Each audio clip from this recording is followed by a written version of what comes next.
ఆయనదేగా. కమిటీలో ఏముందో ఆయన ముందే ఎందుకు చెప్తున్నా అంటే కమిటీ ఆయనదే కాబట్టి.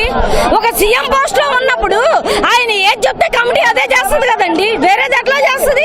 ఆయన కమిటీ ఆయన చెప్పాడు, చేశాడు, ఏం పర్లేదు. రేపు ఆయన జన్మదిన శుభాకాంక్షలు మేము ఎట్లా చెబుతున్నామంటే మేము చచ్చిపోతాము, మా శవాల మీదగా నడుచుకుంటా లేకపోతే మా శవాల మీద పెద్ద కేకు పెట్టుకొని ఆయన జన్మదిన శుభాకాంక్షలు తెలియజేస్తాము. కేక్ కట్ చేసుకోమన్నాడు, మమ్మల్ని చంపేయమన్నాడు. ఇప్పటికి మగాళ్ళ పరిస్థితి చూడండి, మగాళ్ళ పరిస్థితి చూడండి ఎట్లా ఉన్నారు.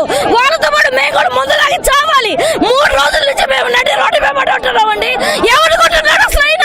ఎవరు కొట్టున్నాడు అసలు ఆయన? మాకు అన్నిటికి విలువ లేదా? మాకు విలువ లేదా? ఎవరు కొట్టున్నాడు అండి? ఆడాళ్ళం, చిన్నాళ్ళం, పెద్దాళ్ళం అందరూ వివిధంగా రోడ్డు మీద నిలబడితే ఆ కమిటీ ఏంటి, ఆ తీర్పు ఏంటి? మాకొద్దు, మాకొద్దు, ఆ కమిటీ వద్దు, ఆ తీర్పు వద్దు. అసలు ఆ తీర్పులు ఎందుకు చదువుతున్నాడు? ఆడి సొమ్మని పెడుతున్నాడు ఇక్కడ, ఏడ తీసుకుపోయి వాడు తింటున్నాడు అక్కడ. నాయకుల మీద తప్పు చేస్తే వాళ్ళ మీద వేసుకో కమిటీ. దీని మీద కమిటీ దేనికి? నువ్వు నాయకుల మీద ఎవరు తప్పు చేస్తే వాళ్ళు ఇచ్చేసే. ఇక్కడ బెదిరించి నువ్వు ఏం లేకపోయి ఏం చేస్తావు? వీళ్ళందరూ ఏం చేస్తారు? తల కింద ఏడించి పోయి అన్న ఎక్కడ సొమ్ము తింటున్నావో తిడుతున్నావు.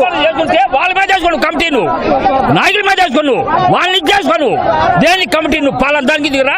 నీ వయసు ఎంత, నా వయసు ఎంత? అయితే ఏంటంటే నేను ముఖ్యమంత్రిని అవుతాను, నేను ఒకతాడు పంచాయతీలో వస్తాడు, నువ్వు ఊళ్ళో నెంబర్కి వస్తాడు అన్న, అందరం చేస్తాం. అంటే ఇదే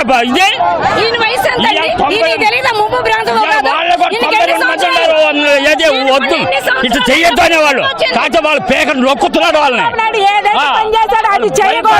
ఇక్కడ